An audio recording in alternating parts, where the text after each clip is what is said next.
Ulangan 21-17 ya. Ulangan 20 yang Keluaran ya, Keluaran 20 1-17. Ini enggak saya baca semua. Karena minggu yang lalu waktu saya baca 32 ayat ada yang ngasih masukan ke saya. Pak Pendeta, jangan dibaca semua dong. Jemaatnya suruh baca di rumah. Jadi Pak Pendeta bacanya yang apa? Yang penting-penting. Nah, sudahlah, masukan itu saya terima. Ya sudah. Nah, Keluaran 20 ayat 1-17 ini bicara mengenai 10 hukum Tuhan. Ya. Dan ini yang menulis Musa. Ya. Ini di Gunung Sinai, ya.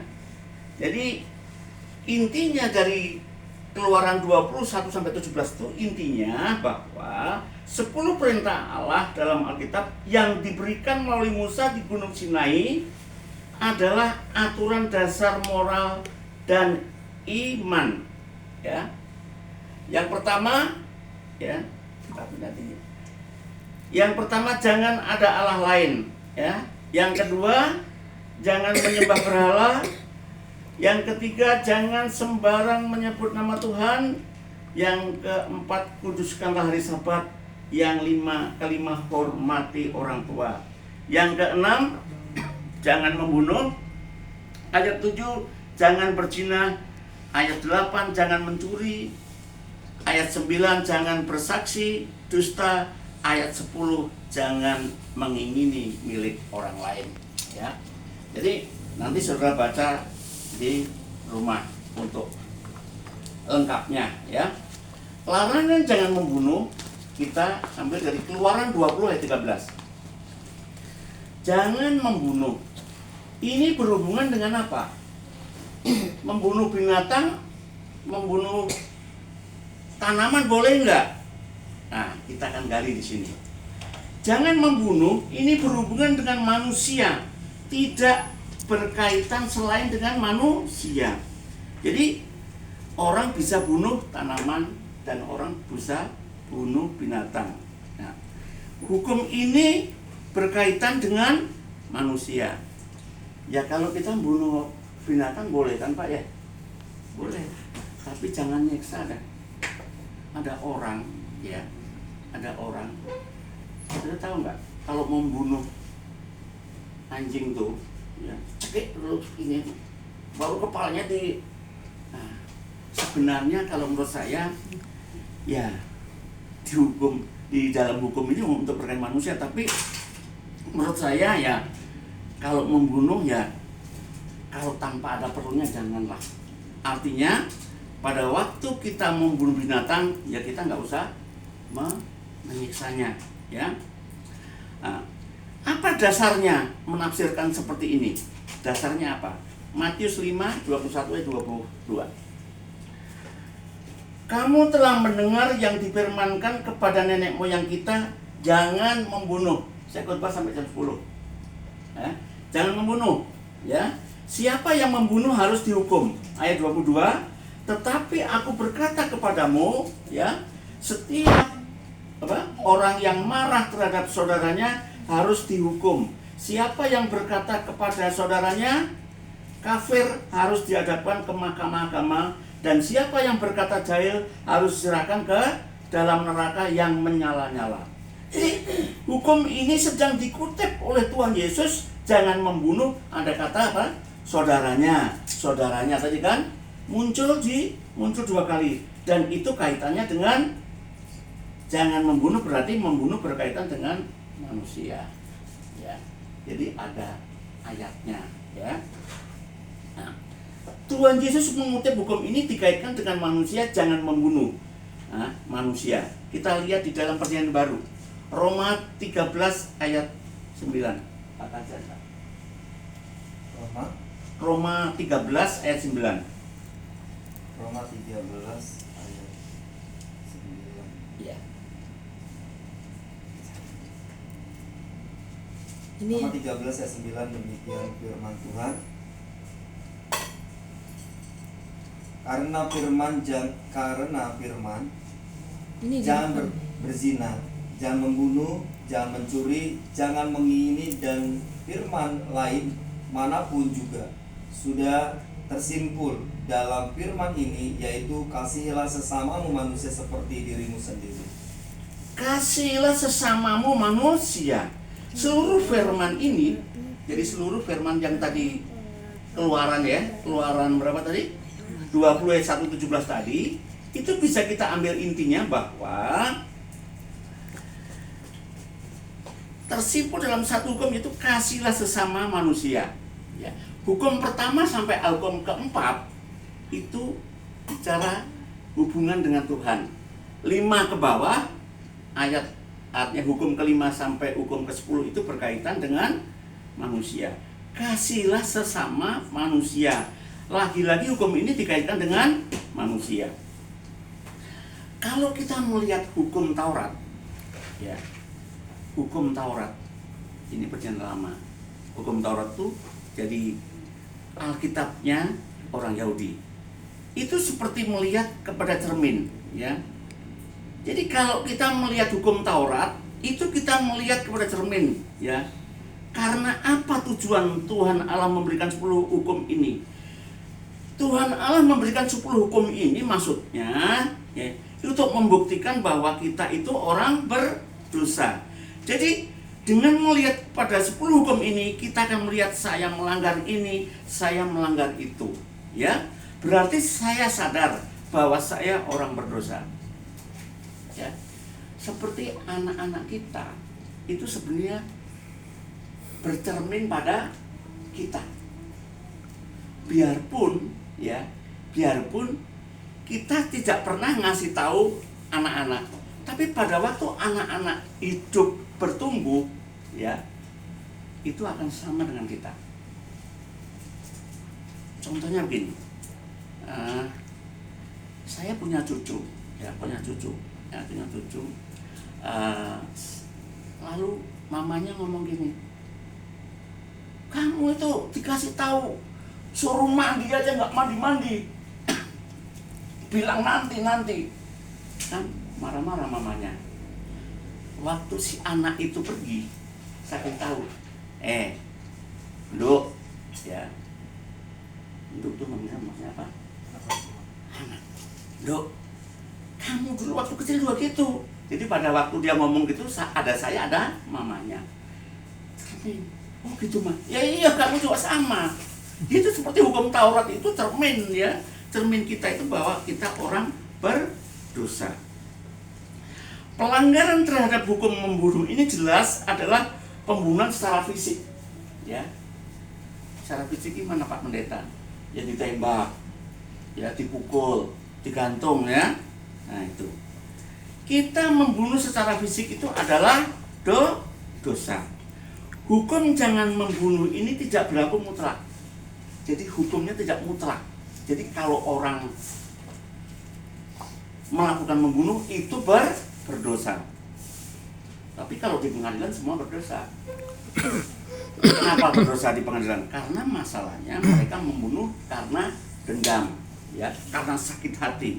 Nah, maksud di dalam Alkitab hukum jangan membunuh ini tidak berlaku mutlak, artinya maksudnya adalah tidak semua pembunuhan itu bisa dianggap sebagai dosa. Nah, contoh, pembunuhan yang tidak dianggap sebagai dosa di hadapan Tuhan. Yang pertama, pembunuhan dalam rangka bela diri. Ya, jadi kalau saudara, ya, umpamanya dikejar orang, dan orang yang mengejar itu bawa parang lah, bawa arit lah, ya, kalau orang Jawa itu arit, bawa arit, sudah dikejar, ya, pada waktu sudah dikejar, pas di tempat yang buntu, ya, saudara akhirnya apa? Di situ ada balok, pukulkan, ya, orangnya mati. Nah, menurut hukum ini, hukum yang di Alkitab ini, bahwa itu tidak dosa karena membela diri. Jadi dasar untuk menentukan salah tidak salah itu dalam Alkitab itu di dalam 2 Timotius 3 ayat 16.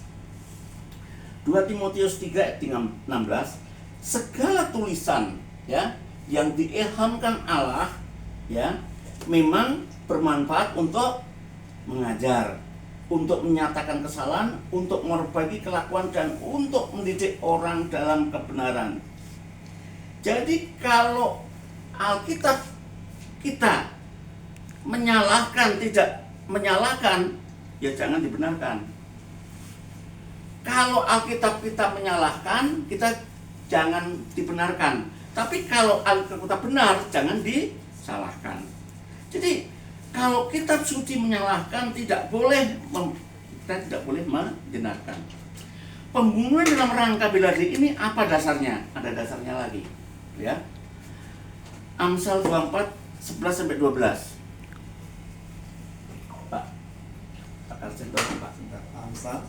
Amsal 24 ayat 11. Bisa di sini, Pak. Bebas. Bapak, maaf, sini. Terus terang aja biar saya nggak serap, Pak. Amsal pasal 24 ayat 11 sampai 12. 11-12. Demikian firman Tuhan, bebaskan mereka yang diangkut untuk dibunuh, selamatkan orang yang terhuyung-huyung menuju tempat pemancingan. Kalau ayat 12, kalau engkau berkata, sungguh kami tidak tahu hal itu, apakah dia yang menguji hati tidak tahu yang sebenarnya? Apakah dia yang menjaga jiwa tidak mengetahuinya dan membalas manusia menurut perbuatannya? Jadi kalau ada orang mau dipancung, tahu nggak soal dipancung? Pancung itu begini, pancung, ya, dipancung atau dibunuh, ya. Saudara ngelihat ada orang mau dipancung atau mau dibunuh, ya, nah, tapi saudara pura-pura tidak tahu. Saya nggak mau ngambil lah, takut nanti ke bawah-bawah, ya. Nah, kalau menurut Alkitab ini bahwa kalau kita tidak membantu orang itu yang orang mau membunuh tadi, kita adalah apa? Kita adalah dosa, ya. Jadi kalau ada orang yang mau dibunuh, ya, kita ada di situ, ya. Kita harus istilahnya kita harus menolong orang itu jangan sampai dibunuh. Dasarnya Matius 22 ayat 39. Demikian firman Tuhan. Dan hukum yang kedua yang sama dengan itu ialah, kasihilah sesamamu manusia seperti dirimu sendiri. Kamu harus mengasihi sesamamu manusia seperti kamu mengasihi dirimu sendiri. Artinya apa? Membela orang lain, ya, membela orang lain. Saudara masih ingat raja yang mengeluarkan keputusan atau dekret, ya, perintah raja bahwa orang Yahudi boleh dibunuh, ya, dekret raja, ya. Esther dan pamannya Mordekai, ya. Ini jadi ceritanya, Pak Kaja masih ingat nggak siapa nih Pak yang membunuh ini? Haman ya Pak ya, Haman. Jadi Haman ini sudah mempengaruhi raja. Rajanya siapa Pak? Ahasveros, ya. Jadi si Haman ini sudah mempengaruhi Raja Ahasveros supaya orang Yahudi dibinasakan. Nah, pada waktu itu Esther sebagai permaisuri, ya, itu punya paman yang namanya Mordekai. Jadi si raja ini tidak tahu kalau si Esther ini, ya, permaisurinya itu adalah orang Yahudi, ya, orang Yahudi. Akhirnya apa? Lalu dengan pendekatan yang baik, akhirnya raja mengeluarkan perintah untuk supaya orang Yahudi dibasmi semua. Nah, pada waktu itu Esther dan pamannya Mordekai, ya, itu apa? Doa puasa. Makanya kalau kita punya masalah, ya, punya masalah pergumulan puasa 3 hari 3 malam, ya, kalau bisa 3 hari 3 malam. Nanti, ya, Puasa Esther. Puasa Ester berapa hari Bu? Maksudnya? Ya 3 hari. 3 hari kan? Iya. Nah, ini sebenarnya di Alkitab diwajibkan nggak Pak puasa Pak? Pilihan komitmen. Tadi di dalam 1 Korintus 3:16 tadi nggak tertulis kan? 1 Timotius 3. Yang tidak tertulis berarti 2 Timotius 3:16 itu segala tulisan diilhamkan. Sekarang puasa ditulis nggak? Enggak. Tetapi kita bisa ya dari ayat-ayat yang lain itu kita bisa ambil sebagai implisit. Kalau eksplisit itu yang tertulis. Kalau implisit itu yang tidak tertulis tapi kita bisa mengikuti. Jadi akhirnya apa? Ester dan Mordekai akhirnya berpuasa dan termasuk orang-orang Yahudi juga harus puasa, ya. Akhirnya Ester mendekati Raja Ahasveros. Pada zaman dulu orang tuh kalau dekat dengan ngelihat raja, biarpun itu permaisurinya, kalau rajanya tidak nunjuk, ya, kalau tidak nunjuk dia harus hukum mati karena itu melawan, ya. Jadi setelah puasa, ya, Ester setelah puasa lalu menghadap raja, lalu waktu menghadap raja, lalu Esternya rajanya nunjuk, akhirnya artinya Ester bisa datang menghadap, ya. Jadi singkat ceritanya bahwa Ester diberikan kuasa untuk membunuh Haman. Tetapi akhirnya orang-orang Yahudi tadi terlepas dari pembunuhan. Dan orang dulu pada zaman itu stempel raja. Ini stempel rajanya ini. Jadi kalau raja itu sudah mengeluarkan peraturan, ya, dicap dengan stempel, itu berarti tidak bisa diambil lagi, tidak bisa dibatalkan, ya. Akhirnya apa? Raja mengeluarkan dekret baru yang memerintahkan bahwa orang Yahudi tidak boleh dihukum. Ester 9:1-5, Pak. Ester 1-5. Ya. Ayat 1, dalam bulan yang ke-12 yakni bulan Adar, pada hari yang ke-13 ketika titah serta undang-undang raja akan dilaksanakan, pada hari musuh-musuh orang Yahudi berharap mengalahkan orang Yahudi, terjadilah yang sebaliknya, orang Yahudi mengalahkan pembenci-pembenci mereka. Ayat 2, maka berkumpullah orang Yahudi di dalam kota-kotanya di seluruh daerah Raja Ahasveros untuk membunuh orang-orang yang berikhtiar mencelakakan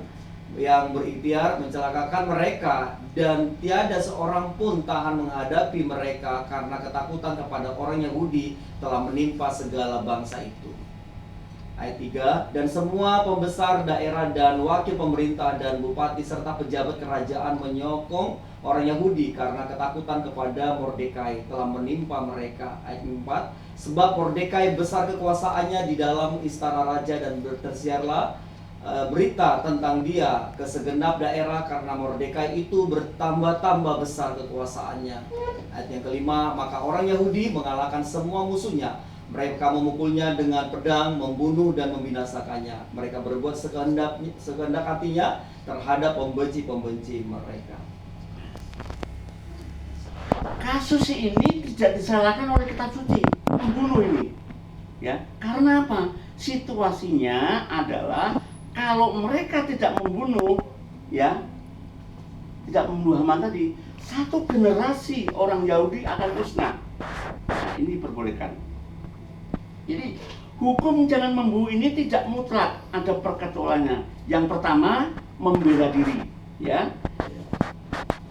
Terus tidak membunuh karena dibunuh itu tidak dosa atau tidak dianggap sebagai melanggar firman Tuhan.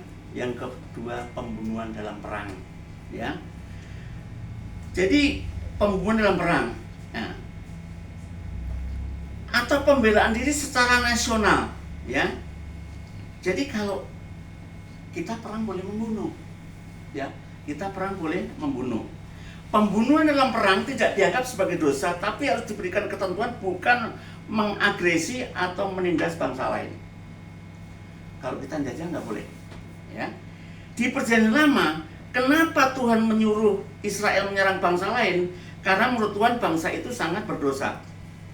Jadi pada waktu bangsa Israel berdosa, ya, karena menyembah berhala, maka bangsa lain dipakai untuk Tuhan untuk membunuh bangsa Israel. Sebaliknya, kalau ada bangsa lain yang menyembah berhala, ya, bangsa Israel dipakai Tuhan untuk mengajar bangsa yang lain itu, ya.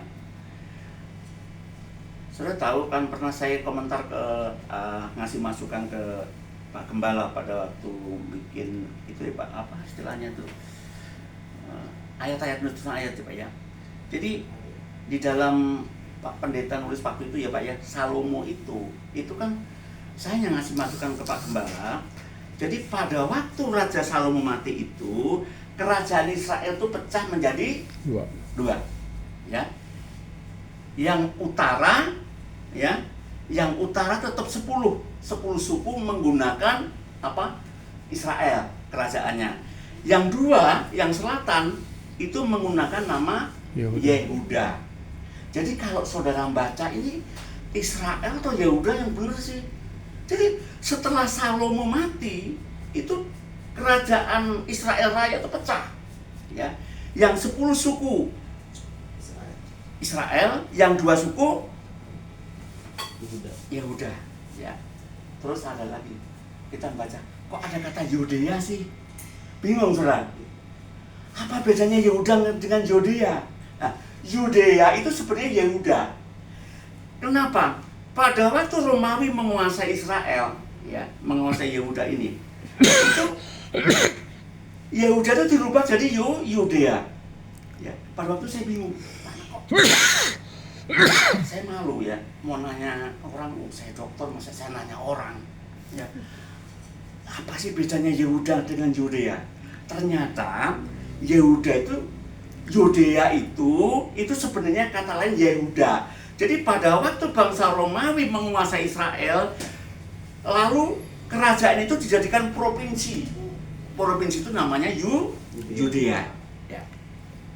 Nah, setelah Raja Salomo mati, maka kerajaan Israel pecah menjadi dua, yaitu ke selatan Israel, ya, utara itu maksudnya Israel.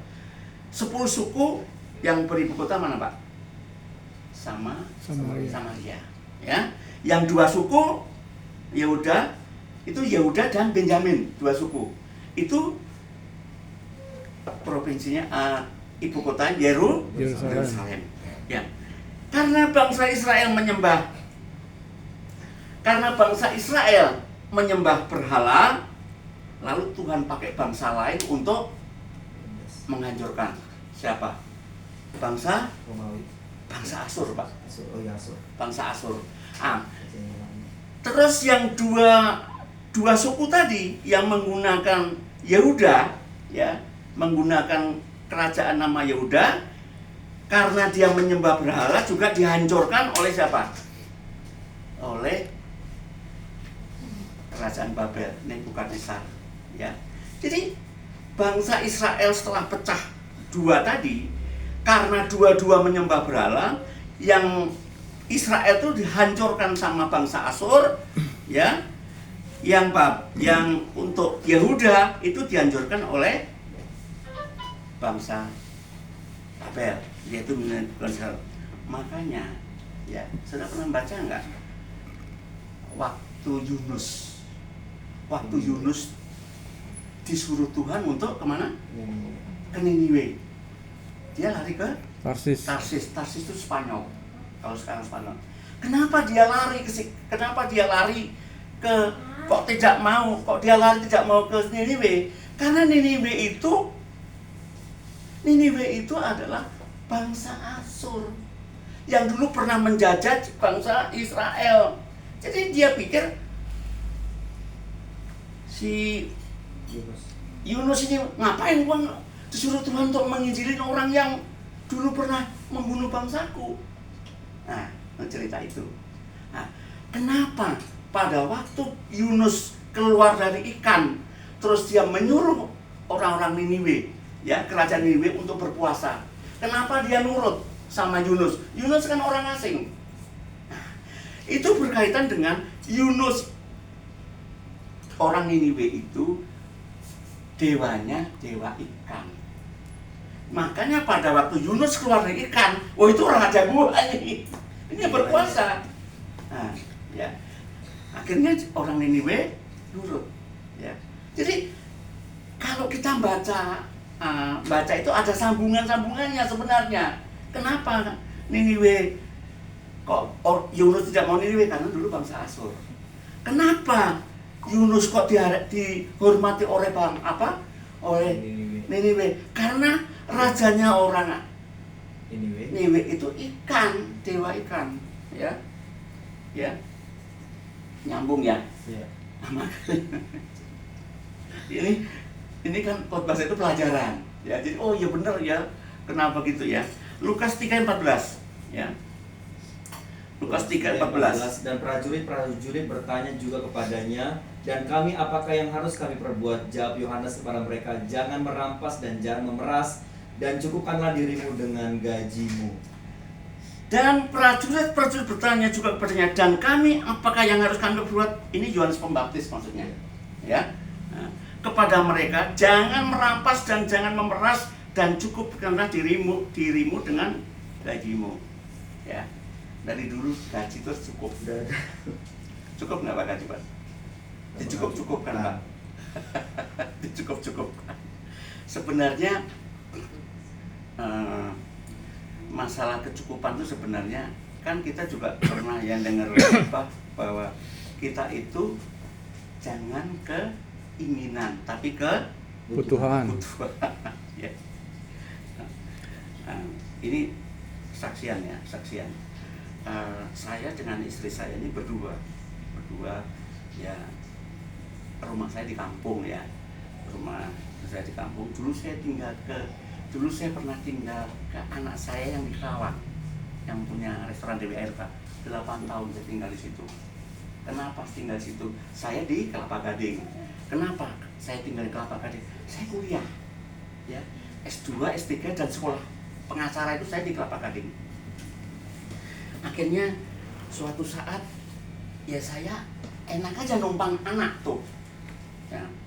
Ternyata nggak boleh sebenarnya, ya nggak boleh kita numpang anak tuh nggak boleh, ya.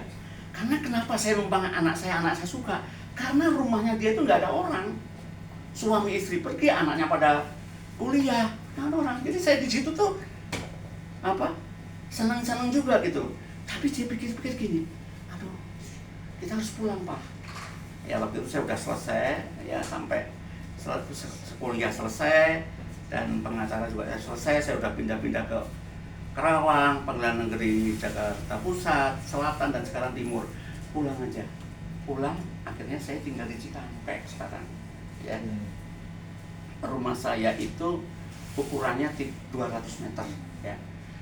Istri saya ngomong gini, Pak, dulu waktu kita belum punya rumah, ngontrak, saya berdoa sama Tuhan kasih rumah, ya. Tuhan udah kasih rumah, ya menurut saya rumahnya cukup bagus lah, menurut saya ya, rumah cukup bagus ya, kok nggak ditinggalin sih? Itulah makanya saya itu sekarang tinggal di Cikampek. Saya bersyukur, ya, selama ini saya ya cukup saja ya, cukup saja. Ya, tapi kadang-kadang saya coba itu, wah, memang Tuhan itu baik, ya. Pada waktu saat saya memerlukan sesuatu, maksud dana, itu kadang-kadang, ya, klien tuh ngasih amplop, dan amplop itu kita gunakan untuk mencukupi itu, ya. Dan saya terus terang aja, kalau saya dapat amplop tebal tipis, saya tunjukkan ke istri saya, nih dapat duit nih, Terus saya bilang, Yang tebal. Skripin tipis dikasih. kamu 200, oh, jangan dong, saya 300 dong. Ya udah 300. Nah, jadi artinya kita gini, oh, ternyata Tuhan cukupkan. Kenapa? Karena saya melayani Tuhan, ya, istri saya juga melayani Tuhan. Puji Tuhan. Enggak apa istilah dicukupkan, ya. Nah, dari dulu saya punya prinsip, kalau belum punya uang jangan memaksakan beli sesuatu, ya. Kecuali saudara punya usaha, boleh pinjam uang bank, usaha, ya. Nah, kita teruskan sekarang. Roma 13:4. Roma 13 ayat 4, ya. Roma 13:4, karena pemerintah adalah hamba Allah untuk kebaikanmu, tetapi jika engkau berbuat jahat, takutlah akan dia, karena tidak percuma pemerintah menyandang pedang. Pemerintah adalah hamba Allah untuk membalaskan murka Allah atas mereka yang berbuat jahat. Menyandang pedang itu bukan berarti presidennya kemana-mana bawa pedang, bukan, ya. Jadi menyandang pedang ini jangan diartikan secara harafiah, tapi diartikan apa? Kiasan. Artinya pemerintah punya hak untuk menghukum mati orang, ya. Jadi pemerintah tidak berusaha karena yang itu, ya. Nah, jadi pelaksanaan hukum mati oleh pemerintah yang dilakukan seadil-adilnya itu tidak bisa dianggap pelanggaran terhadap hukum ke-6 ini, ya. Nah, saya singkatkan aja dari tadi, pembunuhan tadi, perkecuruan pembunuhan secara fisik yang bukan dosa, yaitu apa? Pertama bela diri, ya. Pertama bela diri pribadi, kedua bela diri nasional, ketiga pelaksanaan hukuman mati, ya. Ini pelajaran, ya. Jadi kalau ada yang ini bela diri boleh, bela diri itu nasional, itu kita jadi tentara lah. Nah, yang kedua, pembunuhan jenis bunuh diri ini dosa karena kita ini diciptakan Tuhan. Nyawa kita ini adalah milik Tuhan. Kalau membunuh orang lain itu kan merampas punyanya orang lain. Bunuh diri meniadakan punyanya sendiri. Tindakan bunuh diri itu dosa. Dalam hukum Tuhan, kedua, mengasihi sama seperti dirimu sendiri. Jadi kalau tidak boleh membunuh sesama kita, ya tidak boleh membunuh diri saya sendiri, ya. Jadi ini ada kisah di para rasul di mana berkaitan dengan kepala penjara Filipi. Kisah 16. Kisah 16 itu. 27-8, Pak. Demikian firman Tuhan 27, ketika kepala penjara itu terjaga dari tidurnya dan melihat pintu-pintu penjara terbuka, ia menghunus pedangnya, hendak bunuh diri, karena ia menyangka bahwa orang-orang hukuman itu telah melarikan diri. Tetapi Paulus berseru dengan suara nyaring, katanya, jangan celakakan dirimu, sebab kami semuanya masih ada di sini. Puji Tuhan. Mau berdiri tapi nggak boleh. Kenapa? Karena begini, kepala penjara ini kenapa mau bunuh diri? Karena aturan di situ, aturan pada waktu itu, kalau penjaga penjara itu kata sipir lah, ya. Orang penjaga penjara itu kalau seandainya ada yang ditahan di situ, yang di penjara di situ keluar, dia harus apa? Dia harus melindungi. Kalau dia sampai ada yang lolos, dia harus dibunuh. Nah, dia pikir, daripada gua dibunuh, mendingan saya mau bunuh diri. Jadi aturan pada waktu itu adalah misalnya seseorang, ya, menjaga seorang tahanan, kalau sampai tahanan itu lepas, apalagi hukuman itu mati, kalau sampai lepas, yang jadi tumbalnya adalah yang jaga harus dibunuh.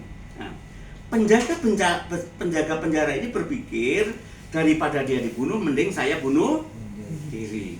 Tapi Paulus mencegahnya, apapun alasannya membunuh diri itu tindakan yang salah.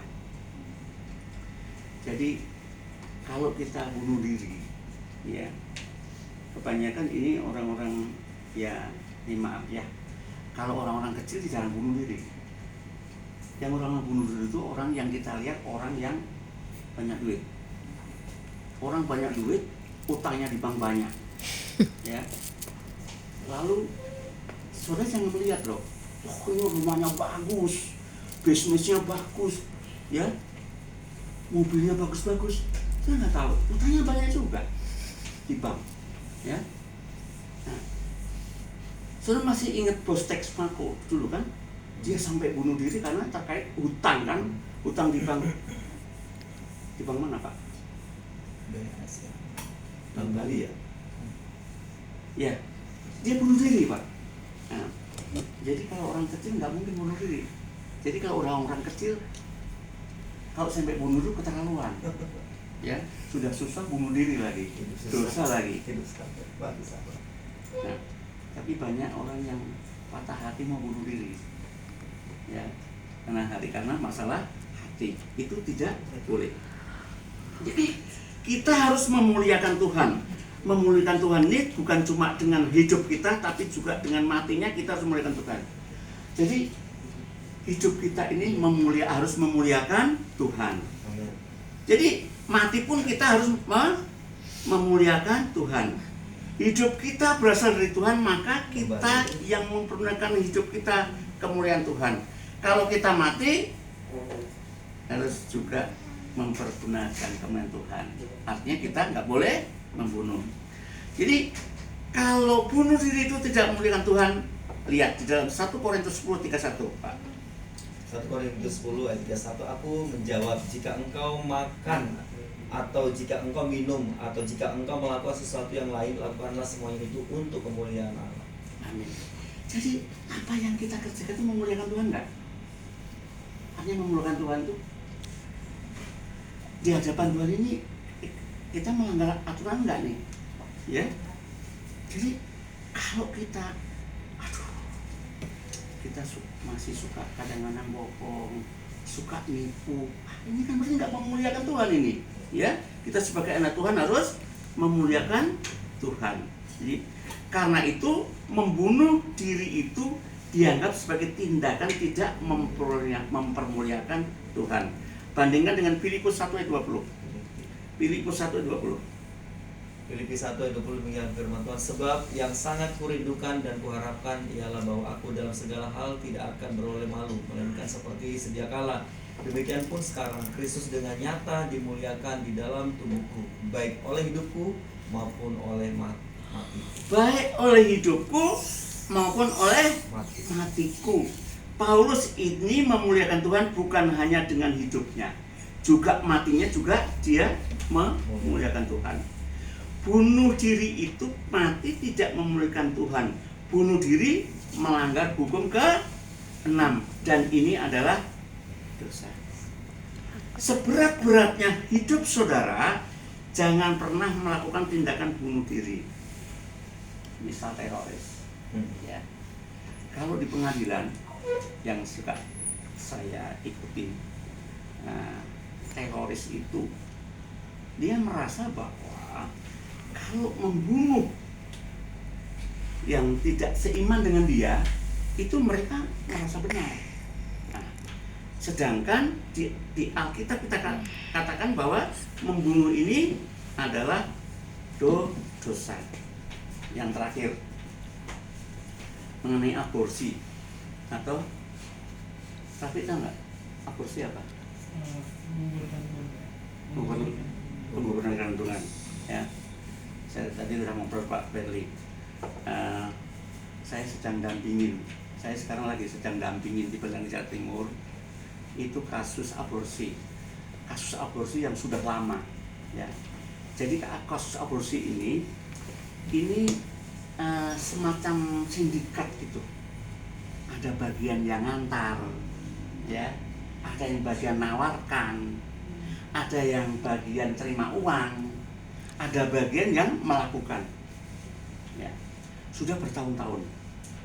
Kenapa sampai tertangkap? Ya, makanya ada pepatah mengatakan Pak, sepandai-pandai tupai. Sepandai-pandai tupai melompat, pasti akan jatuh.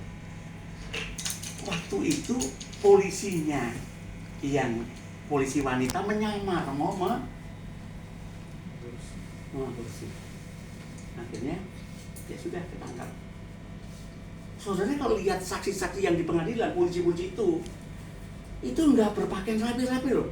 Ada yang gondrong, ada yang rambutnya diikat, ya. Kalau saudara nggak biasa ngelihat saksi itu, wah ini bukan polisi itu. Makanya suruh hati-hati kalau di jalan, di tempat umum. Kok biasanya orangnya kan nggak parlenter, polisi itu, bawa pistol itu. Makanya pada waktu sidang nih, dia jadi saksi, hakimnya pasti ngomong, saudara bawa senjata nggak? Bawa, titipkan dulu ke jaksa. Pelurunya keluarin. Kenapa pelurunya nggak dikeluarin? Nanti dipakai jaksa untuk nembak. Jadi di situ dikatakan bahwa akhirnya sampai sekarang ini terbongkar, ya. Jadi kasusnya di Jakarta sini lah. Saya nggak boleh nyebut namanya, Jakarta sini. Ya. Jadi ini sama dengan pembunuhan. Nah, tapi bagaimana kalau katakanlah itu bayi dalam kandungan yang ternyata bayi itu kalau keluar cacat, ini sama masih banyak perdebatan. Ya, hukum Tuhan kalau membunuh dia itu kalau menggugurkan kandungan itu adalah apa? Dosa. Tapi kadang-kadang dokter kan untuk menyelamatkan ibunya dia mengorbankan. Nah, ini kalangan teologi ya, termasuk kita ini ya. Ini sebenarnya boleh nggak sih? Kalau bayinya nggak dibunuh, ibunya mati. Nah, itu. Makanya kalau kita kuliah apa Pak? Mata kuliah namanya etika Kristen. Ibu dia. Etika Kristen kan betul. Jadi kecuali apa? Kecuali kalau memang dia ya memang katanya bayi itu memang sudah mati sebelumnya, ya. Nah, jadi jangan pernah melakukan membunuh bayi-bayi dalam keturunan, yaitu pelanggaran hukum yang ke-6.